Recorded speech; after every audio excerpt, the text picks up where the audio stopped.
Welcome to Epilogue Podcast, the show where we discuss some stuff that happened on a different show ages ago which nobody really cares about anymore.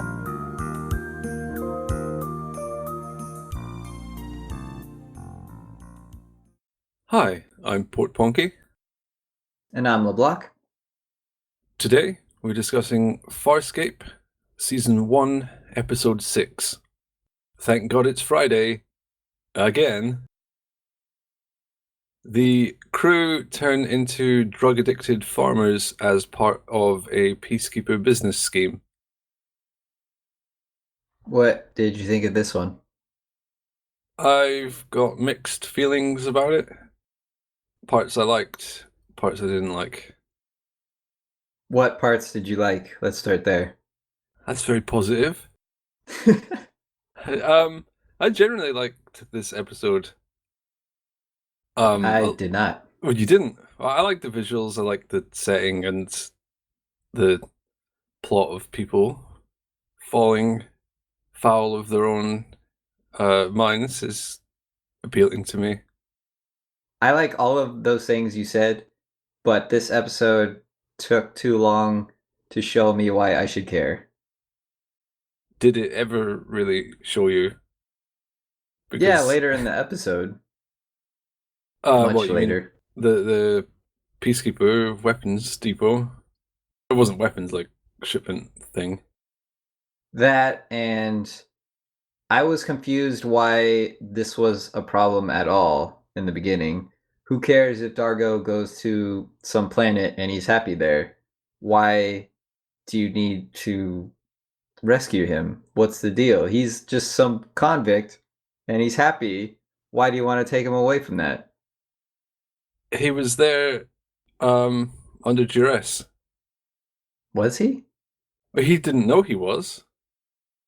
Or was he? I don't know, because at the end he has mixed feelings about it as well. He said it wasn't real, which I don't understand. If you feel happy, then you're happy. Maybe he didn't feel that happy. If he says it's not real, do you have to accept that? Nope, never. Okay, that's what he says. Maybe he felt happy at the time and now he reflects back and says that was fake, or maybe he was just numb to everything. You don't really know. But it's a good thing he says that, because if he had said, I was really happy there, I wish I could go back, then that would be quite problematic. All of you ruined my life. Thank you. I guess they're being exploited. It was right for John to investigate. The point is, I guess, which Dargo is the true Dargo. Is it Dargo on the Tanit route or Dargo off the Tanit route? If you're into magical turnips, then that's your thing. Go for it. It gets complicated if magical turnip you is into magical turnips, but sober you is not into magical turnips. Sober you is just jealous that magical turnip you is having so much fun. I think that sober you should have the precedent. Fine. If not, you can justify all kinds of addiction and cults and stuff, saying, well, in context they're happy. Which maybe that's right. This seems like an awfully complex subject for what was quite a bland episode. It gets messy when you're infringing on the happiness of others. But he's in this happy little cult with all these other happy people, and they're not harming. Well, they are harming people. They're providing weapons. That was the overriding factor. If it wasn't for that, would they have just left Dargo and San? They should have. Should they have? Why not? Well, I don't know. If there was a room and you went into the room and then it put you into a state of mind where you really loved being in the room, and you said, I don't want to go in that room, to someone. This is a contrived example. I don't understand or follow at all, but please continue. Then later on, that person finds you in the room, should they take you out or leave you in when you've expressed that you don't want to be in the room? But when did Dargo ever say he didn't want to be happy on that planet? He didn't, but Zan wasn't too keen on it. So rescue Zan and leave Dargo. Problem solved.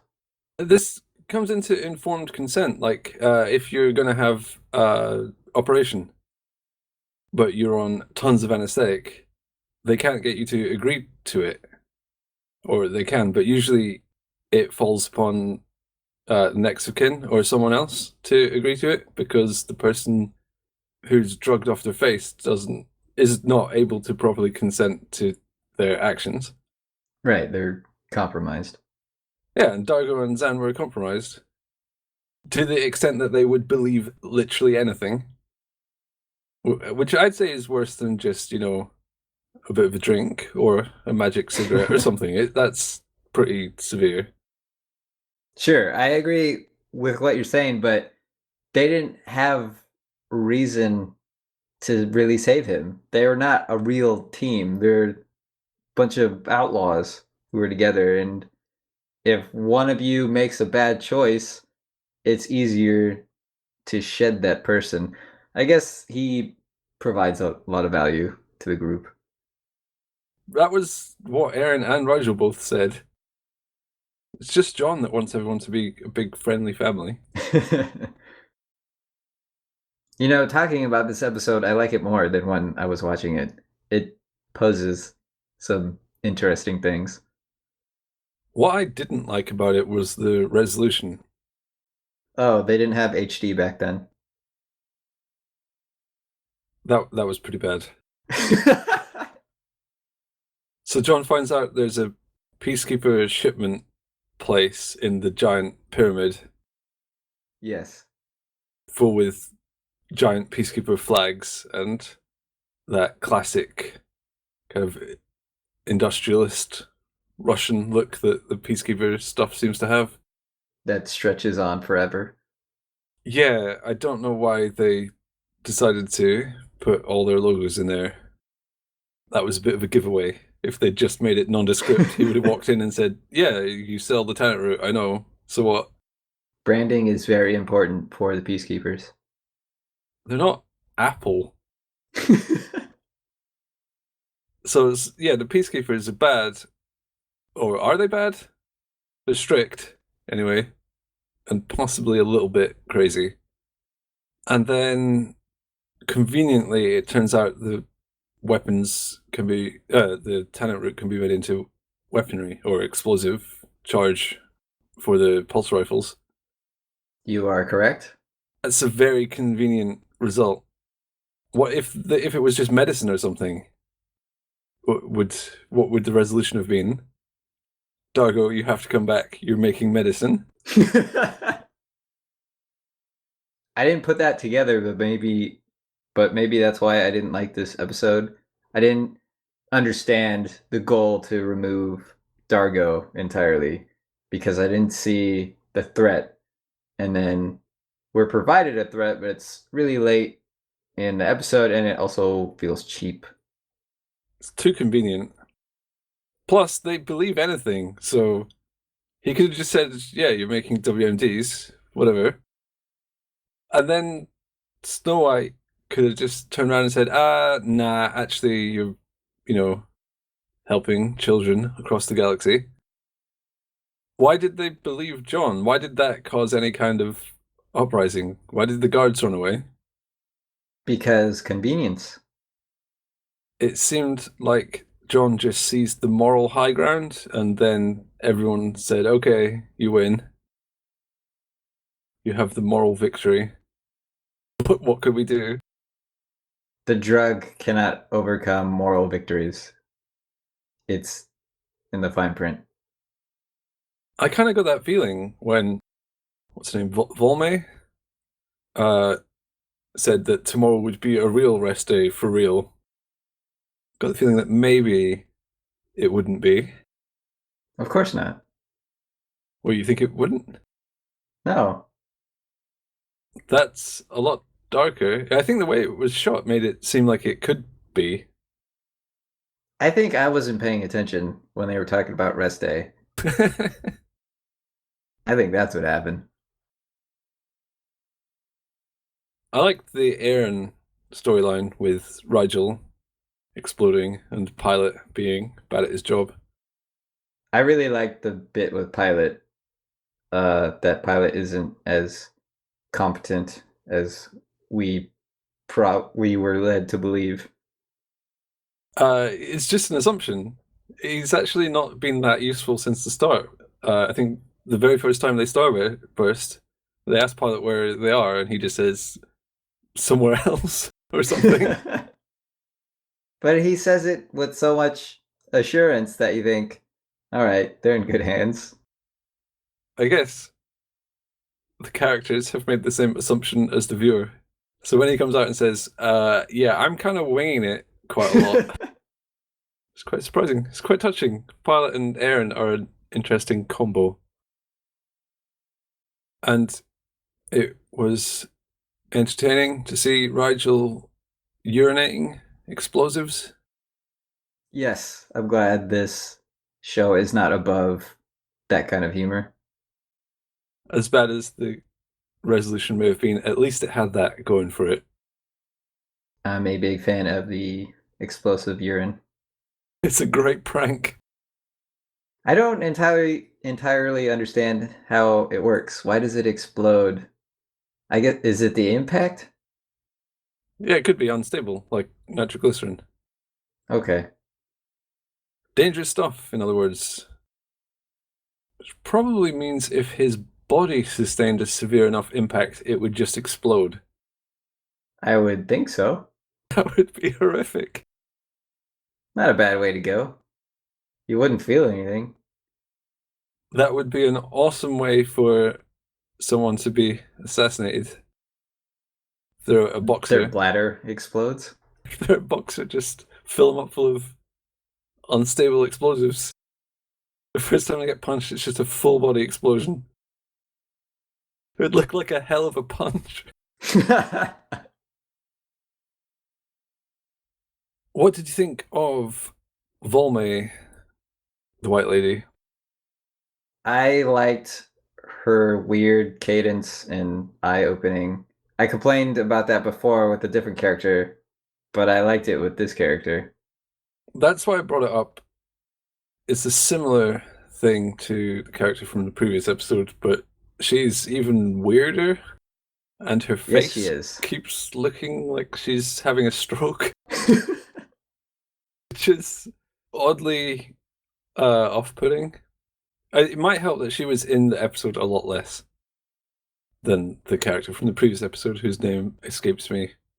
I think you're right. She is so off-putting in a strong way that a little bit of her goes a long way. Plus, she's a suspicious character from the start. Yeah. So you already feel uncomfortable when she's on screen. The characters don't want to act up around her. And then she's sort of blinking is syncopated. So you're like, oh, okay. A bunch of aspects of this episode reminded me of The Matrix, including her. She made me think of the twins from one of the bad ones. I don't care about The their second names. one. Yeah. The bug going into John's belly was another thing that reminded me of The Matrix. Yep, I was gonna bring that up. I really like that it ended up being a thing that was helping him because it seems really scary and you think, oh, these are the bad guys. And then, no, it's helping you out. It's good that it was horrifically painful. It would be. It's huge. Yeah, it was pretty gross. Another thing that reminded me of The Matrix was all of the people. They looked like they were attending the rave from, what, the second one? I don't know. Who cares? Another Matrix thing. They're all sleeping. What? They're not. Well, I don't mean literally asleep. I mean they're all unaware of the truth. Oh, okay. I thought you meant, yep, they go to bed at night. Oh, awkward. No, they don't. Dargo takes a lady into the other room. This episode predated The Matrix by a couple months. And as we know, all TV shows and movies are made on the day they're released. And no two ideas can arise independently. That was the year of belly worms in fiction. Uh, It was a big part of the zeitgeist. I don't know if you remember, just belly worms everywhere. okay, 1999 was that? Yeah.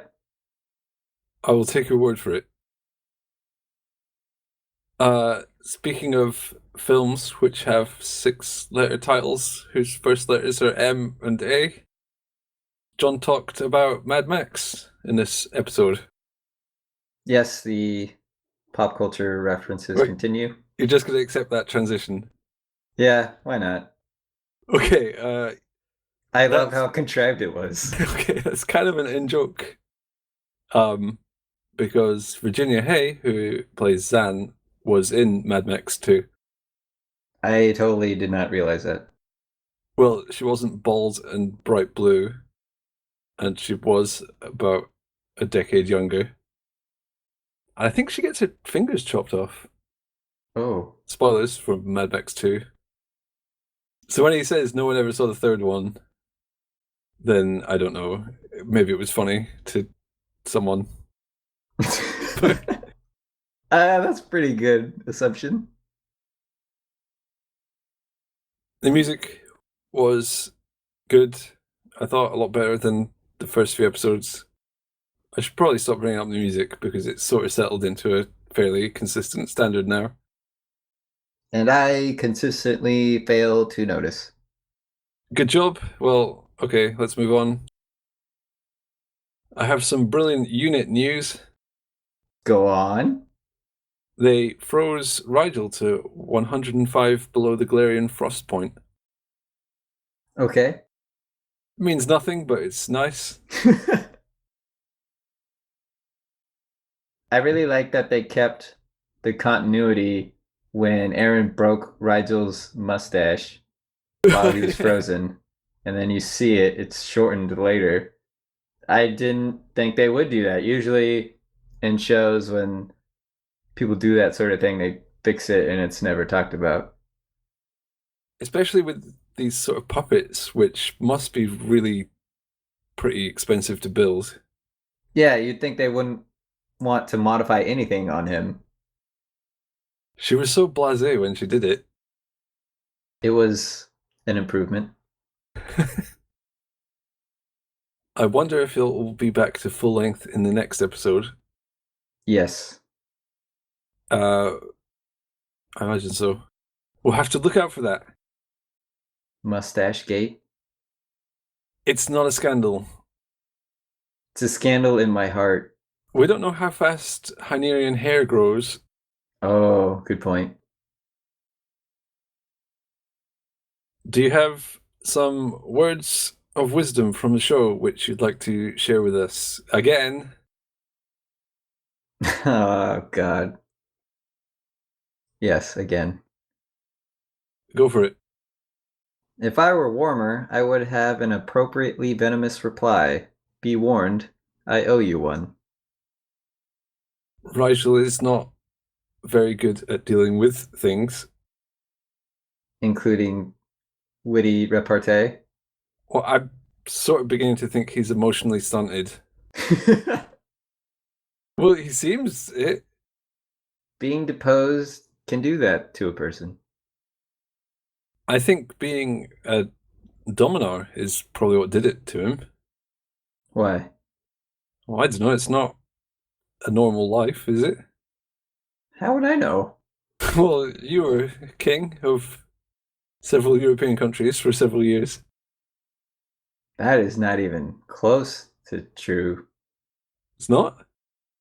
As far as I know, I could have blocked that out. Why am I doing this podcast with you then? I don't know. I ask myself that every day. Oh, thanks.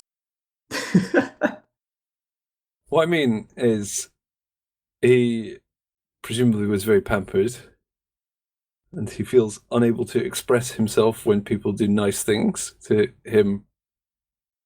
He's not equipped to live an actual life. He doesn't have the tool set. He can't bring himself to say thanks. Because he's basically being tortured by being frozen and defrosted repeatedly. It's for a good reason, kind of. Good enough. I have a fun fact. If it's not fun, I won't do anything. Okay, I have a fact. Okay. This episode was originally a lot more about trains, which is why they keep getting in trains. And there's trains in the background in a couple of scenes. All right. That's the fact. How do you rate this fact out of 10? I abstain. Okay. I think this train needs to leave the station. We should go on to the next episode then, which is called PK Tech Girl. That's a great title if you're trying to write a bad title. Are you suggesting it seems like a working title? I'm suggesting it's awful. Well, maybe it's an awful title, maybe it's a good episode, or maybe it's an awful episode. We can only find out by watching it and or reading online reviews. Yes. But let's do the former. Yeah. That's more fun. Well, maybe. Arguing on the internet is incredibly good fun. Have you ever been on the internet? No, what's the internet? It's just people arguing all the time. I don't think I want that in my life. Well, once you get into it, you will want it in your life.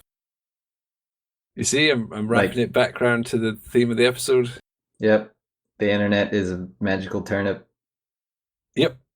Now we've solved that. Let's go. Bye. Goodbye. Again. Yes, again.